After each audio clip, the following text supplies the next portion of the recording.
welcome to Dreamtime Stories. I'm Hattie, and I'm so glad you're here. Tonight, I have a special Victorian winter tale for you.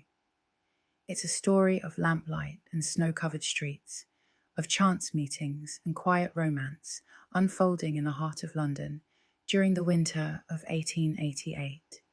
So settle yourself comfortably, let your breathing slow, and allow yourself to drift into Clara's world. There's nowhere you need to be, nothing you need to do. Just listen and let the story carry you gently towards sleep. Our tale is called The Lampmaker's Daughter.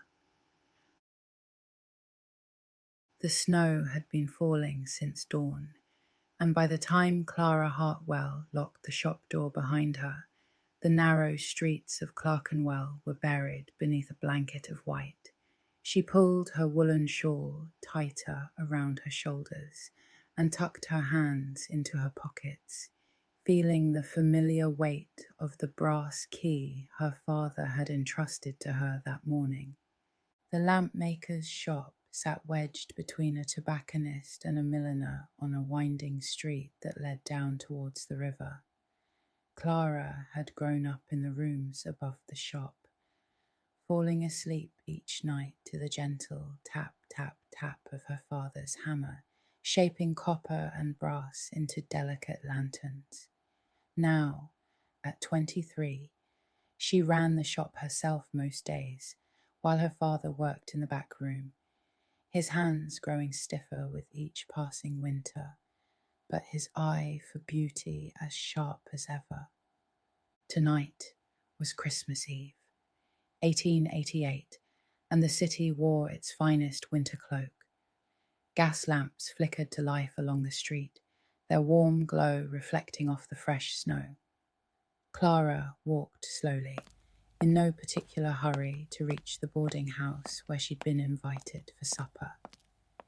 Mrs. Pemberton, the milliner next door, had insisted Clara join her family for the evening meal. The older woman had taken a motherly interest in Clara, since her own mother had passed 5 years earlier. The boarding house stood 3 streets away, a tall, narrow building with a dark green door and brass numbers that caught the lamplight. Clara climbed the front steps carefully, mindful of the ice forming beneath the snow. Before she could knock, the door swung open to reveal Mrs. Pemberton herself, flour dusting her apron and her grey hair escaping from its pins. The older woman ushered Clara inside, taking her damp shawl and chattering cheerfully. The boarding house smelled of roasting meat and pine boughs. A modest Christmas tree stood in the corner of the front parlour, decorated with paper chains and candles that would be lit after supper. Clara followed Mrs. Pemberton down the narrow hallway towards the kitchen, learning that her son had arrived that afternoon from Manchester with his wife, Margaret. The kitchen was full of people and noise and steam rising from various pots on the stove. A young woman with auburn hair stood at the sink, sleeves rolled to her elbows, washing dishes. An older gentleman Clara recognised as Mr. Pemberton sat at the table, peeling potatoes with slow, careful movements. And standing by the window, looking out at the falling snow, was a tall man in shirt sleeves with dark hair that needed cutting. Mrs. Pemberton made the introductions, and Clara found herself shaking hands with Thomas Pemberton, meeting a pair of steady grey eyes that seemed to take in everything in a single glance. His handshake was firm but not crushing, and when he smiled, the corners of his eyes crinkled in a way that made him seem both serious and kind at once. Margaret dried her hands and came over to greet Clara with genuine warmth. She had a pleasant face and a soft voice that matched Mrs. Pemberton's earlier description. The five of them worked together to finish preparing supper, and Clara was drawn into the easy rhythm of the household. It had been a long time since she'd been part of a family gathering like this. They ate in the dining room, crowded around a table that was slightly too compact for 5 people, but made up for it in warmth. Mr. Pemberton carved the roast, while Mrs. Pemberton fussed over the gravy. Thomas told stories concerning the cotton mill where he worked as a manager, describing the new machinery with the enthusiasm of someone who truly loved his profession. Margaret spoke quietly of their Manchester home and the garden she tended there. Clara listened more than she spoke, content to be part of the conversation without needing to dominate it. But when the talk turned to her father's craft, she explained the lamp-making trade with unexpected passion. She described the different types of glass her father used, how he could make a lantern bright enough to read by, or soft enough to soothe a fretful child to sleep. She talked of the process of shaping the metal frames, the satisfaction of fitting each piece together until it formed a thing both beautiful and useful. Thomas observed that she clearly loved the work, and Clara admitted she did, though she'd never expected to as a child. There was a particular magic in making light for people, she explained, especially in winter when the dark came so early and stayed so long. After supper, they moved to the parlour and lit the candles on the Christmas tree. Mrs. Pemberton served tea and almond cakes she'd made that morning. The conversation turned to memories of past Christmases, and Clara shared stories of her mother, things she hadn't spoken of in years.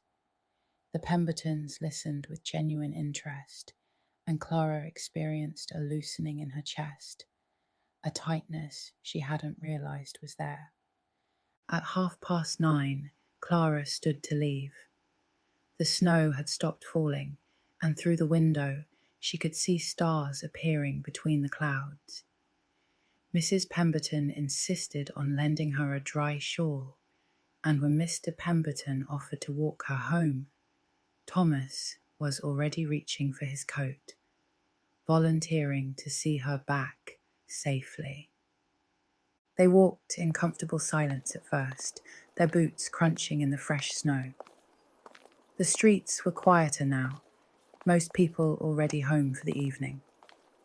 A few late shoppers hurried past, arms full of packages. Somewhere in the distance, a church bell chimed the 3/4 hour. Clara remarked on Mrs. Pemberton's kindness, how good the older woman had been to her since her own mother died. Thomas replied that his mother had a talent for adopting strays, then immediately looked mortified at his choice of words. Clara only laughed, understanding his meaning and feeling grateful for it. The shop could be lonely sometimes, just her father and herself. They turned onto Clara Street, and she slowed her pace slightly, not quite ready for the evening to end. She inquired regarding Manchester, and Thomas described it thoughtfully. The mills ran day and night, he told her, and smoke hung over everything. But there was an energy to the place, a sense that things were moving forward. London was more settled in its ways by comparison. Clara admitted she'd never really considered leaving London. Everything she knew was here, the shop, the customers, her father's reputation. It would be difficult to start over somewhere else. They had reached the Lampmaker's shop. A single light burned in the upstairs window where Clara's father was probably working late, as he often did when he couldn't sleep. Thomas stopped at the door and inquired whether Clara would walk with him the following day.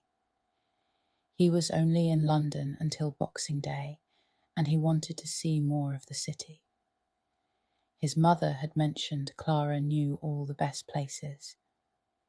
Clara experienced a flutter in her chest and agreed readily. Thomas promised he would call for her at 2:00, then waited until she'd unlocked the door and stepped inside, before raising his hand in farewell. Clara climbed the narrow stairs to their rooms, her mind already jumping ahead to tomorrow.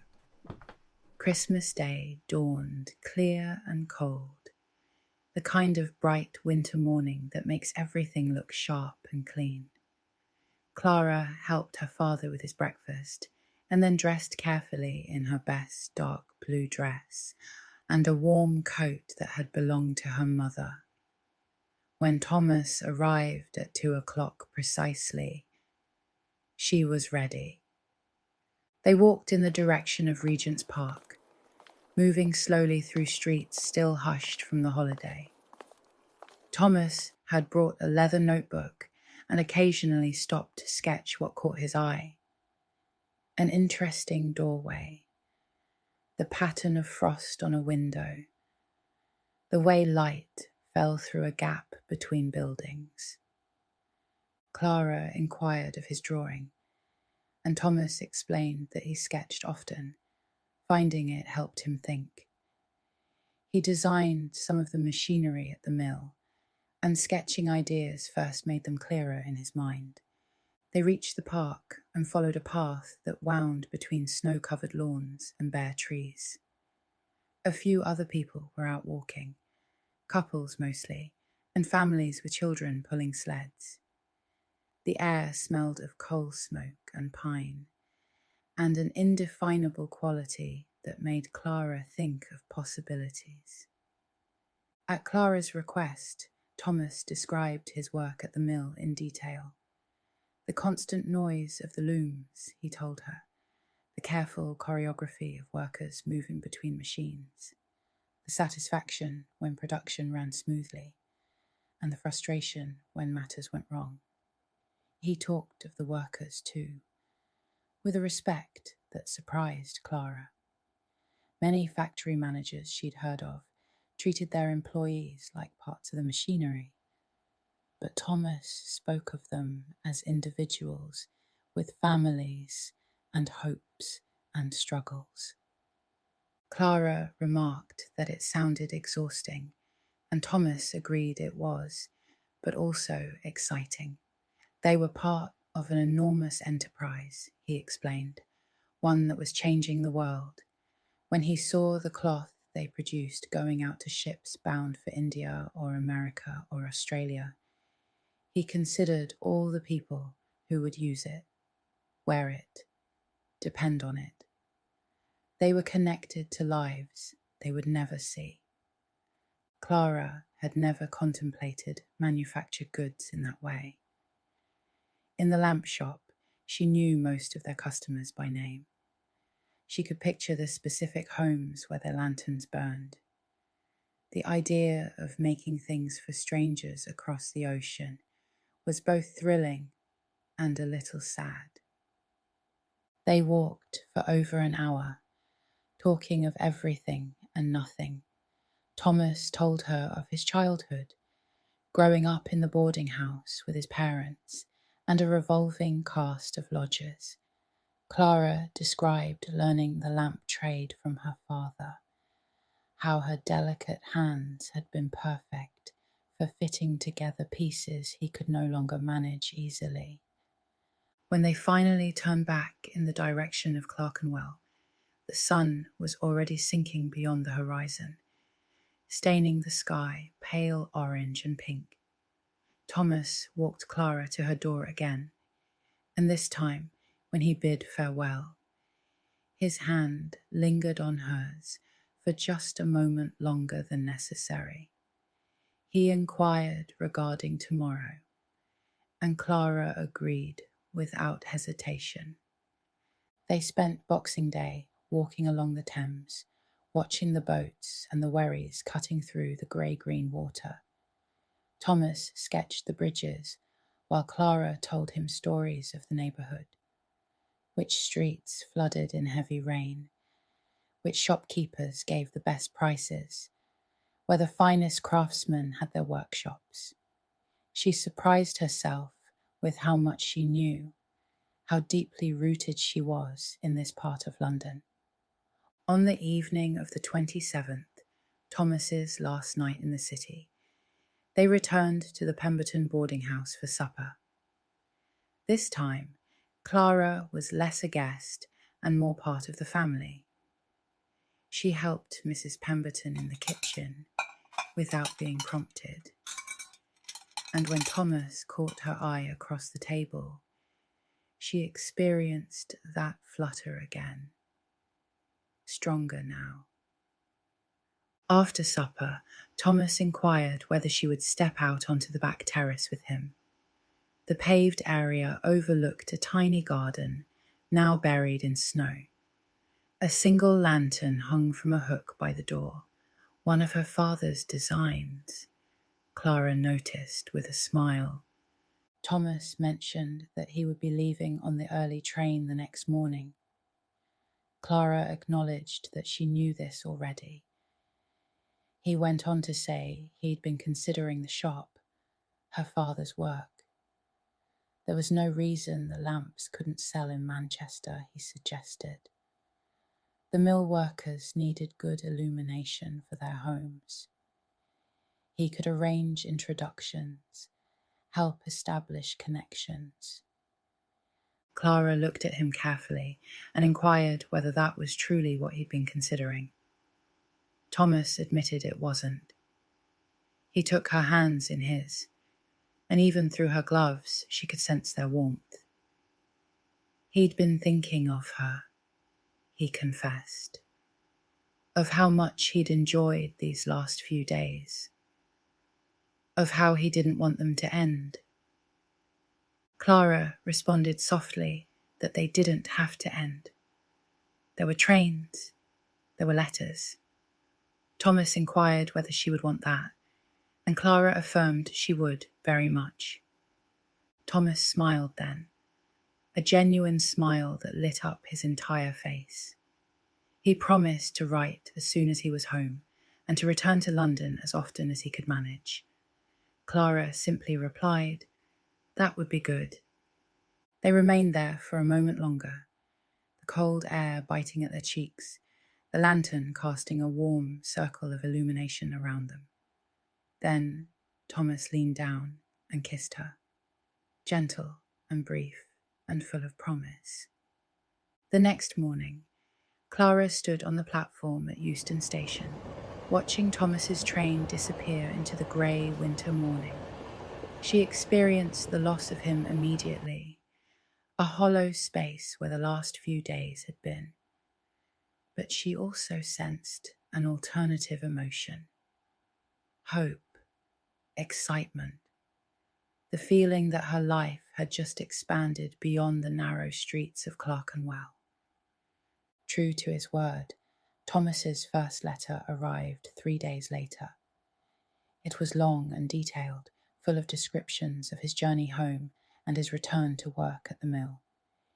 He wrote of missing her, of counting the days until he could visit again. And he wrote concerning the lamp business, regarding several mill managers he'd already spoken to, who were interested in seeing samples of her father's work. Clara replied the same day, her own letter growing longer than she'd planned as she wanted to share everything. The strange customer who'd come into the shop, requesting a lantern shaped like a dragon, the new design her father was working on, the way the snow was melting and revealing the city underneath. The letters continued through January and into February. Thomas came to London once, staying for 3 days that seemed far too short. They walked through the British Museum, ate hot chestnuts from a street vendor, and spent an entire afternoon in the workshop while Thomas sketched her father's designs and discussed business possibilities. After Thomas had left, Clara's father remarked that he was a good man, serious regarding his work, respectful. Coming from her father, a man of few words and high standards, this was a remarkable endorsement. Spring came slowly that year, winter reluctant to release its grip in London. But by late March, crocuses were pushing through the soil in window boxes, and the days were growing longer. Thomas's visits became more frequent, and his letters arrived with such regularity that Mrs. Pemberton began teasing Clara of wearing out the postman. In April, on a clear evening with the last of the sunset still painting the sky, Thomas took Clara walking in Hyde Park. They followed a path around the Serpentine, watching the ducks and the early evening strollers. When they reached a quiet spot beneath a large oak tree, Thomas stopped and turned to face her. He told her he'd been offered a new position. The mill wanted him to oversee the opening of a new facility in Birmingham. Better pay, more responsibility, a proper residence instead of rooms. Clara's smile faltered. Birmingham was even farther than Manchester. She remarked it was wonderful news, and that he must be pleased. Thomas agreed that he was, but explained he'd told the mill he needed time to consider it. The position would require a family man, someone settled, someone married. Clara's heart began to beat faster as Thomas continued. He acknowledged they'd only known each other a few months, that it was fast, possibly too fast, but he also knew he didn't want to imagine his existence without her in it. He inquired whether she would consider marrying him, moving to Birmingham. They could set up her father with a workshop there, or keep the London shop and visit often. Whatever she needed to make it work. Clara looked at this man who had walked into her world on a snowy Christmas Eve and somehow made everything brighter. She considered the lamp shop, her father, the existence she'd always expected to live. Then she reflected on the letters, the conversations, the way Thomas looked at her like she was precious and rare. She answered yes. Yes, she would marry him. Thomas pulled her close, right there in the park, with strangers walking past, and kissed her properly. When they finally pulled apart, he was laughing. He warned her that his mother was going to be insufferable, as she'd been planning their wedding since December. She had opinions regarding flowers and cakes and where they should take their wedding breakfast. Clara remarked she believed it was lovely. She believed all of this was lovely. They married in June, in the church near the Pemberton boarding house. Clara wore her mother's wedding dress, carefully altered to fit. Thomas wore a new suit that made him look almost uncomfortably formal until he smiled at Clara and became himself again.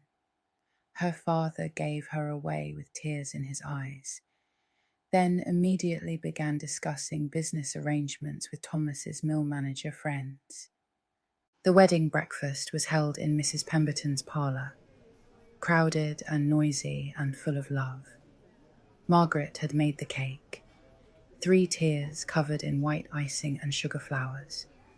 Mr. Pemberton made a short, heartfelt speech on family and happiness.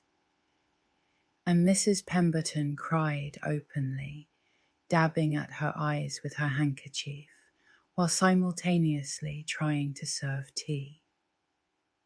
Late in the afternoon, Thomas and Clara took the train to Birmingham to see their new residence. It was a modest dwelling on a quiet street, with a front garden and space in the back for a workshop. Her father would stay in London to run the shop, but he'd already agreed to spend alternate months in Birmingham, helping establish the new branch of the business. As the train carried them north through the green English countryside, Clara leaned her head against Thomas's shoulder and watched the world slide past. She reflected on the lampmaker's shop, on gas lamps flickering in the London fog, on a snowy Christmas Eve when her whole existence had changed. Thomas inquired softly whether she was happy, and Clara affirmed she was. Very much so. Outside, the summer evening stretched long and golden, full of brightness and possibility. Inside the railway carriage, two people who had found each other against all odds sat together, hands intertwined, heading for whatever future they would build together. And if that future included lamps and mills and children and challenges and joy and sorrow and all the ordinary, extraordinary things that make up an existence, well, Clara was prepared for it. She was prepared for all of it. The train rolled on through the fading twilight, carrying them onward to Birmingham, onward to their new existence, onward to all the years that would unfold before them. Clara closed her eyes for a moment, sensing the steady rhythm of the wheels on the tracks, the warmth of Thomas beside her, the weight of the gold ring on her finger. When she opened her eyes again, the countryside had given way to the outskirts of the city. Smoke rose from factory chimneys, and street lamps were beginning to flicker in the gathering dusk. It looked nothing like London, nothing like the narrow streets and familiar corners she'd known all her days. But Thomas squeezed her hand gently, and Clara realized that home wasn't a place anymore. It was wherever they were together. The train pulled into Birmingham station with a hiss of steam and a screech of brakes. Other passengers began gathering their belongings, reaching for bags and packages from the overhead racks. Thomas and Clara remained seated for a moment longer, neither quite prepared to break the spell of the journey. Finally, Thomas stood and offered Clara his hand. She took it, allowing him to help her to her feet. Together, they made their way down the narrow aisle and stepped out onto the platform. The evening air was cooler here, carrying the scent of coal smoke and a metallic quality that Clara couldn't identify. The station was busy with travellers and porters and vendors calling out their wares. A cab was waiting to take them to their new dwelling. Clara settled into the worn leather seat and watched the unfamiliar streets roll past. The buildings here were newer than those in Clerkenwell, built from red brick rather than grey stone. The streets were wider, laid out in a more orderly grid. Everything appeared both strange and full of promise. The residence stood at the end of a quiet residential street, identical to its neighbours except for the blue door that Thomas had mentioned in one of his letters. He had chosen it specifically because he knew blue was Clara's favourite colour, a detail that made her heart swell with affection. Thomas unlocked the door and gestured for Clara to enter first. The interior smelled of fresh paint and new wood. The previous occupants had left it clean and empty, prepared for new inhabitants to fill it with their own belongings and memories. Their footsteps echoed in the bare rooms as they explored. The front parlour faced the street, with tall windows that would let in plenty of morning brightness. Behind it was a smaller sitting area, then the kitchen with its black range and deep stone sink. Upstairs, 3 bedrooms waited, along with a compact space that could serve as a study or workshop. And in the back garden, a sturdy shed stood prepared to be converted into a proper lamp-making workshop once Clara's father arrived with his tools and supplies. They ended their tour in what would be their bedroom, standing at the window and looking out over the garden. The last of the daylight was fading now, and stars were beginning to appear overhead. Somewhere in the distance, a factory whistle blew, marking the end of a shift. Clara reflected on all the changes that had brought her to this moment. Her mother's death, which had drawn Mrs. Pemberton into her world. That snowy Christmas Eve invitation. Thomas standing by the window in his mother's kitchen, looking out at the falling snow. Every choice and chance encounter that had led her here, to this empty dwelling in an unfamiliar city, standing beside a man she'd known for less than a year. It should have been frightening, she mused. It should have been too much change, too fast. But instead, it was exactly right. Thomas turned from the window and wrapped his arms around her. Clara leaned into his embrace, sensing his heart beating steadily against her cheek. Tomorrow, they would begin the work of turning this empty dwelling into a home. They would unpack the trunks they'd sent ahead, arrange furniture, hang curtains. Her father would arrive in a fortnight with his tools and his carefully packed lanterns. The business would expand. Their existence together would take shape. But tonight, in this moment, there was just the two of them in an empty space, holding each other as the stars came out overhead. It was enough. It was everything. Clara reflected on the lamps her father created, how each one started as separate pieces of metal and glass that seemed to have nothing to do with each other.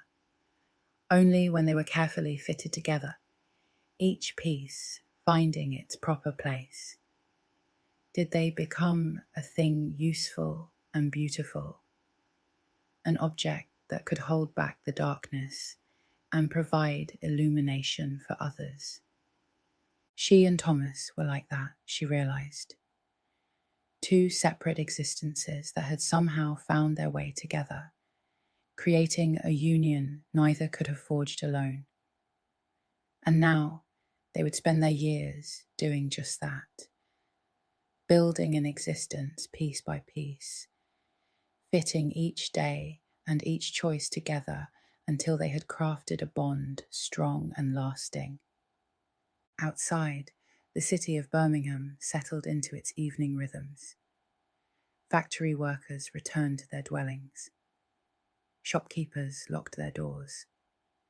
Families gathered around dinner tables. And in a residence with a blue door at the end of a quiet street, 2 people stood together in an empty space, holding each other in the darkness, prepared to begin. Clara finally pulled back slightly and looked up at Thomas. Even in the dim illumination, she could see the warmth in his eyes, the slight smile playing at the corners of his mouth. He brushed a strand of hair from her face, his touch gentle and deliberate. They would need to find somewhere to sleep tonight, Clara realized. The furniture wouldn't arrive until tomorrow, and they'd sent their bedding ahead in the trunks. But Thomas had considered this too. He'd arranged for a nearby inn to hold accommodation for them, just for their first night. Tomorrow, they would begin making this residence their own. But tonight, they could simply rest and gather their strength for all that lay ahead. The inn was only a short walk away, a respectable establishment with clean accommodations and a dining area that still served supper to late arrivals. The innkeeper's wife showed them to their quarters, her manner friendly but not intrusive. She left them with a lamp burning low on the bedside table and wishes for a good night's rest. Clara sat on the edge of the bed and removed her boots, her feet aching from the long day. Thomas hung his coat on the hook by the door and loosened his collar. The quarters were simple but comfortable, with a flowered counterpane and curtains that matched. It reminded Clara of the boarding house where they'd first met, and she smiled at the connection. They were both tired from the journey and the excitement of the day. They undressed without ceremony and slipped under the covers. Thomas blew out the lamp, and darkness filled the quarters. But Clara could still sense his presence beside her, solid and warm and real. Sleep came quickly, carrying them both away into dreams of lamplight and spinning machinery, of snow-covered streets and summer gardens, of all the ordinary, extraordinary moments that would make up their shared existence. And when morning came, filtering through the curtains with soft grey illumination, they would wake together and begin the next chapter of their story. But for now, they simply slept, two souls at rest after a long journey, safe in the knowledge that whatever tomorrow brought, they would face it together. And so Clara and Thomas began their life together, two souls finding warmth and light in each other's company. Sleep well, dear listener, until we meet again